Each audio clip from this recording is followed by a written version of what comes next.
Hey guys, welcome back to the channel. I'm your English companion Arshi. I was unwell so I couldn't upload this video on time. But आप लोगों के लिए मुझे video बनाना था, so I have come back.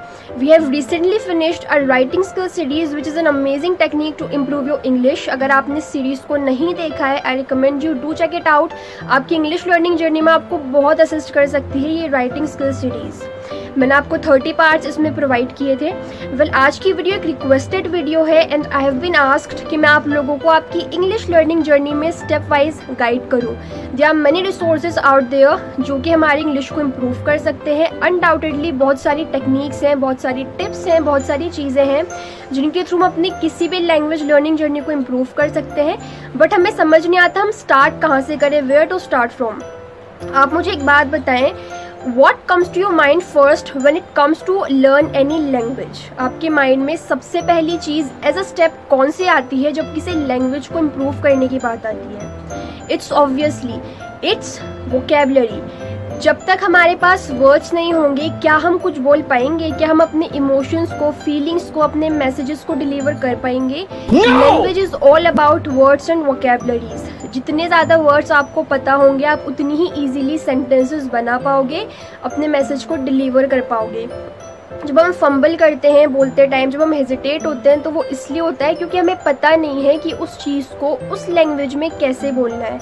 For example अगर मैं आपसे कहूँ ये कुर्सी है, आपको पता है क्योंकि हिंदी आपकी मदर टंग है, या फिर किसी और लैंग्वेज में से कैसे बोलते हैं वो आपको पता है. बट जब इसे इंग्लिश में ट्रांसलेट करने की बात आएगी तो आप घबराओगे क्योंकि आपको नहीं पता कि कुर्सी को इंग्लिश में क्या बोलते हैं. बट अगर आपको पता होगा कि कुर्सी को इंग्लिश में चेयर बोलते हैं तो इट्स ऑब्वियस आप कभी हेजिटेट नहीं होगे, आप बहुत ईजिली उसको ट्रांसलेट कर दोगे, इट्स अ चेयर, ये कुर्सी है. तो सबसे पहला जो हमारा स्टेप आता है दैट इज लर्न वोकेबलरीज. जितनी ज़्यादा वोकेबलरीज आप याद करोगे आप उतना ही इजीली सेंटेंसेस फ्रेम कर पाओगे. कोई बाउंड्री नहीं है, कोई बाउंडेशन नहीं है कि आपको इतनी वोकेबलरीज याद करनी है. अगर आप बिल्कुल बिगिनर लेवल पर हो तो आप आज से ही अपनी वोकेबलरी को स्ट्रॉन्ग करना स्टार्ट कर दो. So the first step is building up vocabulary. आपको अपनी एक डिक्शनरी क्रिएट करनी है जिसमें बहुत सारे वर्ड्स हों. बट क्वेश्चन ये आता है कि हम वोकेबलरी याद कैसे करें? अब या तो आप डेली के टास्क बना सकते हो कि मुझे डेली इतनी वोकेबलरीज याद करनी है, minimum 3 maximum 5, it's up to you. आपको प्रेशराइज नहीं करना है खुद को कि मैं इतनी सारी वोकेबलरीज याद करूं, अदरवाइज आप बहुत जल्द बोर हो जाओगे. और अगर आप बोर हो जाओगे तो आप अपने इस गोल से डिस्ट्रैक्ट हो जाओगे, अब इंग्लिश नहीं सीख पाओगे क्योंकि आप वोकेबलरी याद नहीं कर रहे. या फिर आप ये कर सकते हो कि मैंने आपके साथ एक एक्शन वर्ब सीरीज शेयर की थी, इसमें मैंने 25 मैंने पार्ट्स बनाए थे. उस सीरीज में मैंने आपको बहुत सारे एक्शन वर्ब्स दिए थे. एक वीडियो में मैंने आपको बहुत सारे वर्ड्स दिए हैं, बहुत सारे एक्शन वर्ब्स दिए हैं. सेकंड वीडियो में मैंने उन्हीं वर्ब्स से सेंटेंसेस बनाना आपको सिखाया था ताकि आपके लिए आसान हो उन वर्ड्स और वर्ब्स को सेंटेंसेस में यूज करना कि किस तरह से किसी भी वर्ब से सेंटेंस बनाया जाता है. अगर आप उस सीरीज को देखते हो तो प्लीज ये कंप्लेन मत करना कि वीडियो क्वालिटी अच्छी नहीं है, क्योंकि मुझे पता है कि उसकी वीडियो क्वालिटी अच्छी नहीं है. Initially everyone is a beginner. सब शुरू में ऐसे ही स्टार्ट करते हैं. आप सिर्फ स्ट्रगल पर ध्यान दो, मैं आपको कुछ सिखा रही हूँ, आप सिर्फ इस पर ध्यान दो. मेरी वीडियो से अगर आपकी ज़रा भी हेल्प होती है, अगर आपको प्रैक्टिकल वे में कुछ भी सीखने को मिलता है तो आप सिर्फ इस पर ध्यान दो, ना कि वीडियो क्वालिटी पर. आप मुझे किसी भी पर्सन का नाम बता दो जो प्रोफेशनली चीज़ों को स्टार्ट करता हो, अनलेस कि उसके पास ऑलरेडी इक्विपमेंट्स हैं. जब हम ग्रो करते हैं तभी हम धीरे धीरे अपनी लाइफ को या अपनी चीज़ों को डेवलप करते हैं, हमारे पास इक्विपमेंट्स आते हैं. अदरवाइज सभी लोग शुरुआत में बहुत बेसिक चीज़ों से स्टार्ट करते हैं. तो प्लीज़ ये कंप्लेन मत करना. देयर इज़ अनदर वे, आप सुनकर उन वर्ब्स को सीख सकते हो. इससे आपकी लिसनिंग स्किल्स भी काफ़ी इंप्रूव होगी, क्योंकि इस चैनल पर मेरा मकसद आपको सिर्फ इंग्लिश सिखाना नहीं है. मेरा मकसद है कि मैं साथ साथ आपकी लिसनिंग, रीडिंग, राइटिंग सभी स्किल्स को इम्प्रूव करूँ. जैसे कि मैंने आपके साथ राइटिंग स्किल सीरीज शेयर की थी, तो वहाँ मेरा जो पर्पस था वो ये था कि इंग्लिश आपको आए बट राइटिंग के थ्रू आए, आप अपनी राइटिंग स्किल्स को भी इम्प्रूव करो. यहाँ पर मैं आपको बहुत अच्छा तरीका बता रही हूँ, आपको गूगल सर्च नहीं करना पड़ेगा. बहुत सारे एक्शन वर्ब्स तो आप उन वीडियोस से ही याद कर लोगे सुनकर.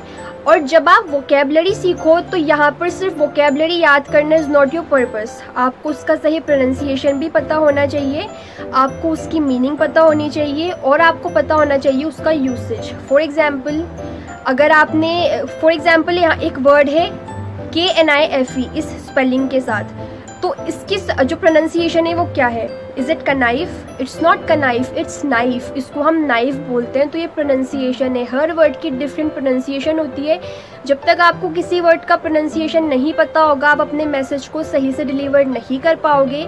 इसलिए आपको कोई भी वर्ड पिक करना है, देन आपको उसका प्रोनाउंसिएशन चेक करना है गूगल पर। देन आपको अगर वो एक्शन वर्ब है तो आपको उसकी सेकंड और थर्ड फॉर्म भी पता होनी चाहिए। देन आप उसका जो यूसेज है, उसको किसी भी सेंटेंस में यूज़ कैसे करना है, ये आपको पता होना चाहिए।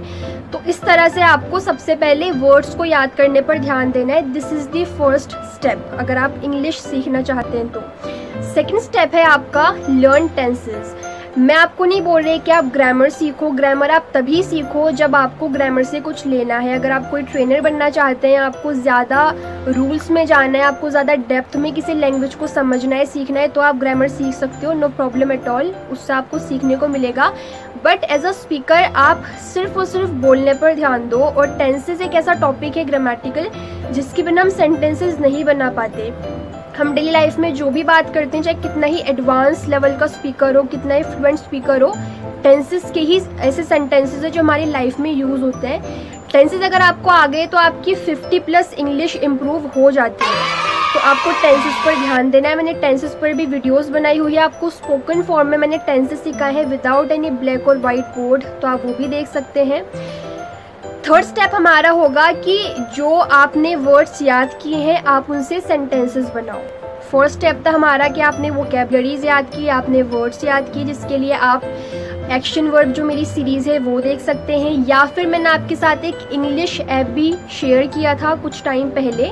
शॉर्ट स्टोरी ऐप है, वो छोटी छोटी स्टोरीज है, उसमें अलग अलग कैटेगरीज में आप उन स्टोरीज को पढ़ सकते हो। कहीं पे भी बैठ के आप छोटी छोटी सी स्टोरीज उनको पढ़ सकते हो। रीडिंग से आप ऑटोमेटिकली वर्ड्स भी याद कर लोगे, साथ ही आपको डायरेक्टली वहीं पे सेंटेंस फॉर्मेशन भी पता चल जाएगा कि कोई भी सेंटेंस बना कैसे।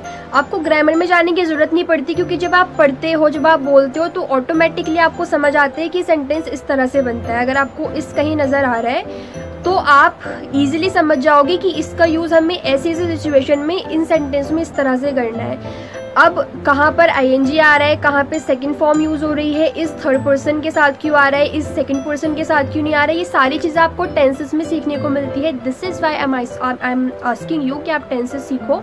फर्स्ट स्टेप हो गया वोकैबुलरी याद करना, सेकेंड स्टेप हो गया आप टेंसेस सीखो, थर्ड स्टेप आपका हो गया कि जो वोकैबुलरी आपने याद की है, जो टेंसेस आपने सीखे हैं, आप उनसे सेंटेंसेस बनाओ।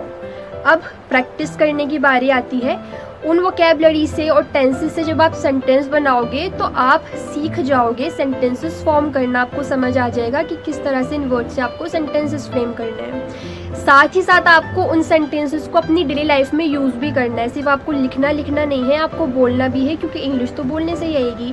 बाकी की जो टेक्निक्स है वो मैं आपके साथ इसलिए शेयर कर रही हूँ ताकि आप थोड़े से कंफर्टेबल हो जाओ, क्योंकि जब हम डायरेक्टली बोलते हैं तो हम फंबल करते हैं। जब हम लिख कर बोलते हैं तो हमारे माइंड में ऑटोमेटिकली वो चीज़ होती है। जब हम बोलेंगे तो हम इतना फंबल या हेजिटेट नहीं करेंगे।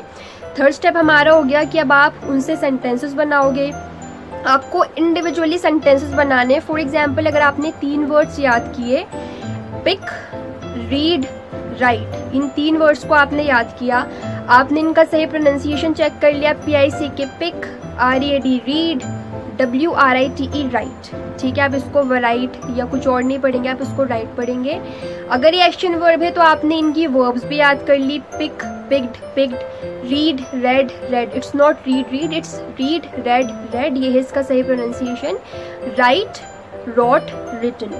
अब आपने इसकी जो मीनिंग है वो समझ ली। पिक का मतलब होता है कुछ उठाना, रीड का मतलब होता है पढ़ना, राइट का मतलब होता है लिखना। अब आपने इनसे सेंटेंसेस बनाने हैं। I have picked a glass, I have picked up a glass, मैंने ग्लास उठाया है। I have read a book yesterday, कल मैंने एक किताब पढ़ी है। I have written a letter to my friend, मैंने अपने दोस्त को एक लेटर लिखा है, एक पत्र लिखा है, खत लिखा है, वट एवर इट इज़। तो इस तरह से आपको वर्ड्स को सेंटेंसेस में यूज़ करना भी आना चाहिए। आपको इंडिविजुअली सेंटेंसेस बनाने ताकि आप इजीली समझ पाओ।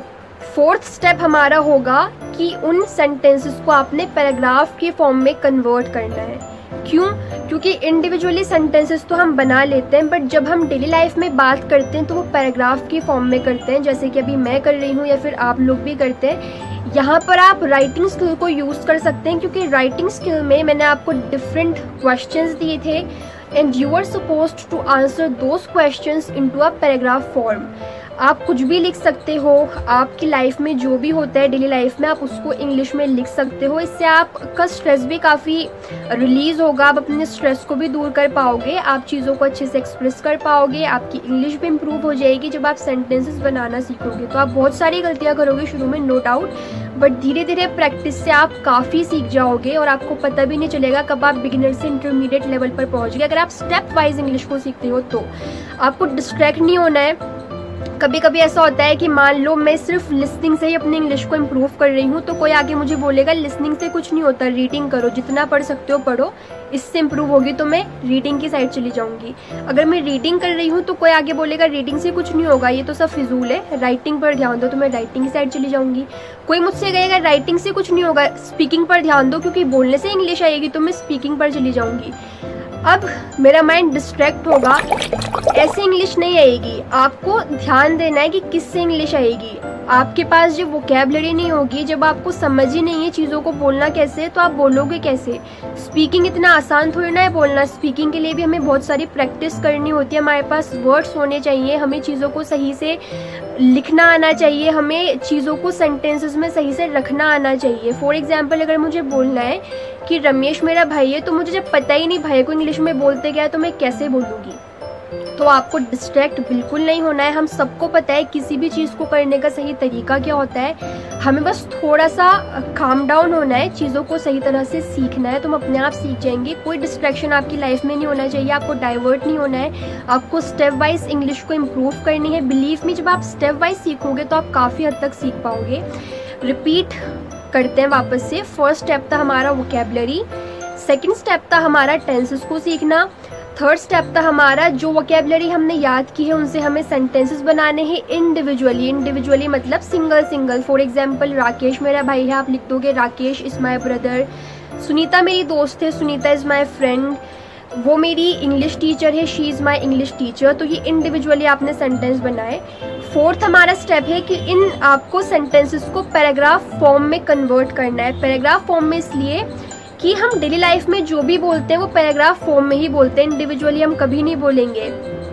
तो पैराग्राफ से ये होगा कि आप अलग अलग सेंटेंसेस को लिंक करना सीख जाएंगे। फॉर एग्जाम्पल, एक तो मेरा सेंटेंस है कि राकेश मेरा भाई है, तो मैंने कहा राकेश इज़ माय ब्रदर। अगर मैं यहाँ पर करूँ कि राकेश मेरा भाई है और सुनीता मेरी दोस्त है, तो इन दोनों सेंटेंसेस को अब मुझे मर्ज करना है, जिसके लिए मुझे किसी वर्ड का यूज़ करना पड़ेगा। मैं कैसे बोलूँगी, Rakesh is my brother and Sunita is my friend. इन दोनों सेंटेंसेस को लिंक करने के लिए मैंने एक वर्ड का यूज़ किया विच इज़ एंड, और ये मुझे तभी सीखने को मिलेगा जब मैं सेंटेंसेस को पैराग्राफ फॉर्म में बनाऊंगी। तो इसलिए आपको इन्हें पैराग्राफ फॉर्म में कन्वर्ट करना है, तभी आप सीख पाओगे। And the next and last step is going to be speak as much as you can. Fourth step तक आते आते आप काफ़ी अच्छे से अपनी प्रैक्टिस कर पाओगे। आपने शब्द याद कर लिए, बहुत सारी वोकैबुलरी याद कर ली, एक्शन वर्ब्स याद कर लिए, अलग अलग वोकैबुलरीज आपने याद कर ली। अब वोकैबुलरीज जो होती हैं, वर्ड्स जो होते हैं, वो डिफरेंट कैटेगरी को बिलोंग करते हैं। कुछ वर्ड्स ऐसे हैं जो नाउन होते हैं, कुछ ऐसे हैं जो प्रोनाउन होते हैं, कुछ ऐसे हैं जो एडवर्ब होते हैं, कुछ एडजेक्टिव होते हैं, कुछ प्रीपोजिशन होते हैं, कुछ कंजंक्शन होते हैं, कुछ इंटरजेक्शन होते हैं। तो आपको इतनी डेप्थ में नहीं जाना है, आपको बस वर्ड्स को याद करना है। जब आप याद कर लोगे, बाद में आप सर्च कर सकते हो, आपके लिए बहुत आसान हो जाएगा। बट पहली चीज़ है कि अपने बिगिनर लेवल को स्ट्रॉन्ग कर लो। वोकैबुलरी याद करो, वोकैबुलरी से सेंटेंसेस बनाओ, टेंसेस इंप्रूव करो अपने। अगर आपको टेंसेस नहीं आते तो वो बहुत ज़रूरी है, बहुत एसेंशियल है। आप सेंटेंसेस को पैराग्राफ फॉर्म में लिखना सीखो, किस तरह से आपको पैराग्राफ बनाने हैं, और बोल बोल कर करो, ताकि आपकी जो हेजिटेशन है बोलते टाइम वो भी काफ़ी कम हो। And last step is speak as much as you can. जितना ज़्यादा आप बोल सकते हो बोलो। अब बोलने का मतलब ये नहीं कि आप किससे भी बोल रहे हो। ऐसा बहुत से लोग बोलते हैं कि आप घर में सब लोगों से इंग्लिश में बात करो, भले उनको समझ नहीं आए। बेवकूफ़ी करोगे अगर आप ऐसा करोगे। अगर आप अपने भाई से इंग्लिश में बात कर रहे हो, आपके भाई को इंग्लिश आती ही नहीं है, तो यहाँ पर बेवकूफ़ आप हो, वो बेवकूफ़ नहीं है कि उनको इंग्लिश नहीं आती, बेवकूफ़ आप हो। यू आर द फूल कि आप ऐसे पर्सन से इंग्लिश में बात करो जिसको इंग्लिश नहीं आती। जब आप किसी ऐसे पर्सन से इंग्लिश में बात करोगे जिसको इंग्लिश आती है तो आप उसको समझा पाओगे, वो आपकी मिस्टेक्स को करेक्ट करेगा, तो आप और सीखोगे। अकेले अकेले बोलने का कोई फ़ायदा नहीं है, तो आप खुद से भी प्रैक्टिस कर सकते हो मिरर को देखकर। मिरर टेक्निक बहुत अच्छी टेक्निक है, मैं बचपन से यही करती आ रही हूँ। मेरे को बहुत अच्छा लगता था शीशे में देख के खुद को पढ़ाना। मैं खुद को एक स्टूडेंट की तरह भी ट्रीट करती थी, एक टीचर की तरह भी ट्रीट करती थी। सेल्फ टॉक आप कर सकते हो, खुद से इंग्लिश में बातें करो। अगर आपके पास कोई पार्टनर नहीं है तो कोई परेशानी नहीं है, जितना ज़्यादा बोल सकते हो बोलो। जो सेंटेंसेस आपने लिखकर बनाए हैं उनको आप बोलकर प्रैक्टिस करो। उम्मीद है आपको वीडियो पसंद आई हो। 5 स्टेप्स मैंने आपको इस वीडियो में दिए हैं। अगर आपको वीडियो पसंद आई तो वीडियो को लाइक करना। मैं बहुत लंबा बोल गया, आई एम सॉरी अगर मैंने कुछ भी फिजूल बोल दिया हो तो। वैसे मैंने कोशिश की थी मैं कुछ भी अननेसेसरी ना बोलूँ, जो भी बोलूँ ऐसा बोलूँ कि आपके काम आए। वीडियो पसंद आई हो तो वीडियो को लाइक करना है, वीडियो को शेयर करना है बहुत सारे लोगों के साथ, ताकि सब इंग्लिश सीख पाएँ। कमेंट में ज़रूर से बताना वीडियो कैसी लगी, हेल्पफुल थी कि नहीं थी, इन स्टेप्स को आप फॉलो करोगे या नहीं करोगे, या फिर राइटिंग स्किल सीरीज़ जो मैंने आपके साथ शेयर की थी वो आप प्रैक्टिस कर भी रहे हैं कि नहीं कर रहे हैं। चैनल को सब्सक्राइब कर देना अगर अब तक नहीं किया है तो। मिलते हैं नेक्स्ट वीडियो में, तब तक के लिए bye bye, see you soon.